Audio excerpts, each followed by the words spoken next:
Pouvez-vous retracer brièvement le cheminement de la QPC une fois transmise à la Cour de cassation ? Donc je vous répondrai en deux temps. Dans une première époque, la Cour de cassation siégeait en formation plénière. La compétence était donnée à une juridiction spécialisée présidée par le premier président et composée des présidents de chambre de la Cour de cassation. Cette formule, qui était tout de même relativement lourde sur le plan de la procédure, a été abandonnée par une loi de juillet et maintenant ce sont les chambres qui sont directement compétentes pour apprécier la suite à donner aux questions prioritaires de constitutionnalité. Et la procédure qui est suivie est la procédure ordinaire pour chaque dossier soumis à la Cour de cassation. Un rapporteur est désigné, prépare son rapport, prépare un projet de décision. Son rapport est ensuite soumis au demandeur à la question prioritaire de constitutionnalité et au parquet général de la Cour de cassation qui donne son avis. La suite de la procédure est aussi ordinaire. Ensuite, la juridiction elle-même, la formation compétente de la Chambre est saisie et apprécie en collégialité la suite à réserver à la question.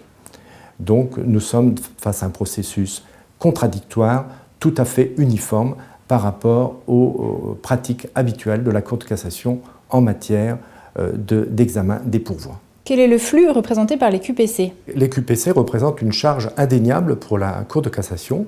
Depuis le 1er mars dernier, 275 décisions ont été rendues et au cours du dernier mois, 80 décisions ont été prises par la Cour de cassation.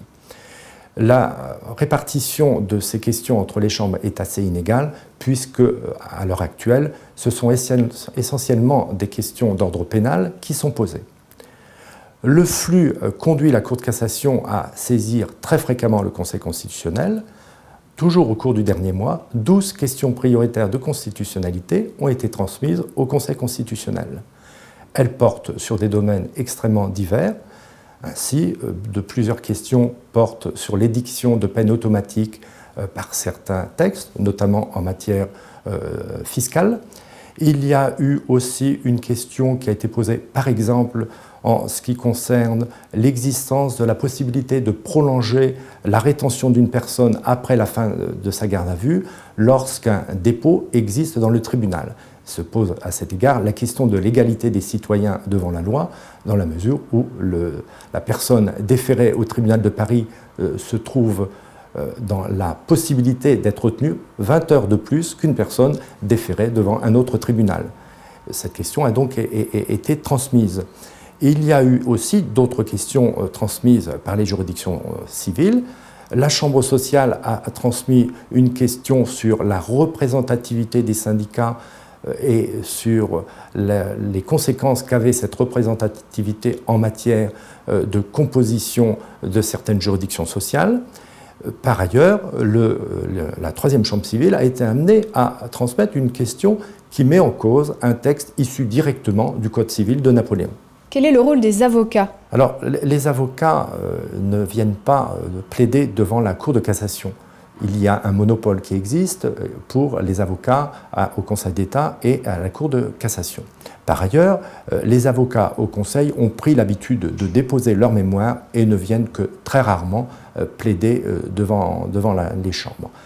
Ils se calquent ainsi sur la procédure habituelle où, vous le savez, les plaidoiries sont extrêmement rares devant la Cour de cassation, le dossier s'examinant au vu des arguments juridiques largement exposés dans les mémoires écrits. Que faut-il penser du nouveau rôle du Conseil constitutionnel ? Le Conseil constitutionnel a donc maintenant un pouvoir constitutionnel de contrôler a posteriori les lois. C'est évidemment un droit nouveau important pour les justiciables et aussi pour l'ensemble des citoyens de pouvoir avoir une assurance que la loi est conforme à la Constitution. Il est vrai aussi que l'institution est nouvelle et doit trouver un rythme de croisière et aussi doit être fondée sur l'idée que chacun doit avoir que nos lois ne sont pas toutes inconstitutionnelles ou n'encourent pas toutes un grief d'inconstitutionnalité. Il y a donc évidemment une sélection à opérer dans les griefs soulevés par les justiciables. Et c'est à cet égard que le rôle de la Cour de cassation et du Conseil d'État de son côté est important. nous avons l'appréciation du caractère sérieux des questions et nous avons ainsi à opérer un contrôle de constitutionnalité diffus pour éviter de donner au Conseil constitutionnel des questions qui ne sont pas de son niveau et qui ne méritent pas d'être traitées par le juge de la loi. Pouvez-vous revenir sur la décision du 30 juillet sur la garde à vue ainsi que sur les 3 arrêts du 19 octobre? Le Conseil constitutionnel a pris une décision le 30 juillet d'annuler les textes de droit commun de la garde à vue, mais n'a pas estimé qu'il était compétent pour revenir sur l'appréciation des textes dérogatoires en matière de garde à vue. La Chambre criminelle, de son côté, était saisie de multiples pourvois mettant en jeu l'ensemble de ces questions et soulevant la question du non-respect de nos règles internes par rapport à la Convention européenne des droits de l'homme. La Chambre criminelle a évidemment étudié de manière très approfondie la jurisprudence actuelle de la Cour européenne des droits de l'homme, le droit vivant européen en quelque sorte, et en a tiré les conclusions par ces décisions du 19 octobre en estimant que notre droit n'était pas, en ce qui concerne les droits de la défense, conforme à la Convention européenne des droits de l'homme, que ce soit en ce qui concerne le droit commun et aussi les régimes dérogatoires. La Chambre criminelle a été amenée aussi à innover en donnant un effet différé à ces décisions, effet différé à peu près identique à celui qu'a donné le Conseil constitutionnel dans sa décision du 30 juillet. La Chambre criminelle a été amenée à prendre en considération 2 notions, la notion de sécurité juridique et celle de nature constitutionnelle au demeurant de bonne administration de la justice pour éviter que dans les jours à venir, si la décision avait été prise d'application immédiate de ces nouvelles règles, la loi ne s'applique de manière différente selon les personnes. Il est clair aussi que chacun doit s'organiser en fonction de ces nouvelles règles, les autorités judiciaires de leur côté, les autorités de police judiciaire également, qui doivent mettre en œuvre des modalités pratiques, et aussi les barreaux, qui doivent avoir une organisation qui permette à chaque citoyen d'avoir un service égal. Il était exclu que ce nouveau système fonctionne pour les justiciables ayant un avocat choisi et ne puisse pas fonctionner pour les justiciables ayant un avocat commis d'office en raison de leur manque de ressources financières.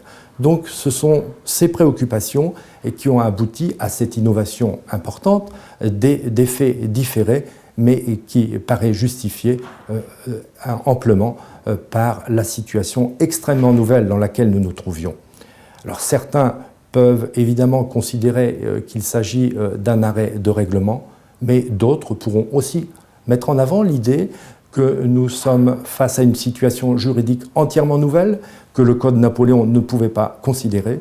Il s'agissait pour la Cour de cassation de tenir compte d'une loi qui était déclarée inconstitutionnelle à terme, d'une convention qu'elle devait appliquer et de contingences pratiques. D'où cette décision du 19 octobre dernier de la Chambre criminelle.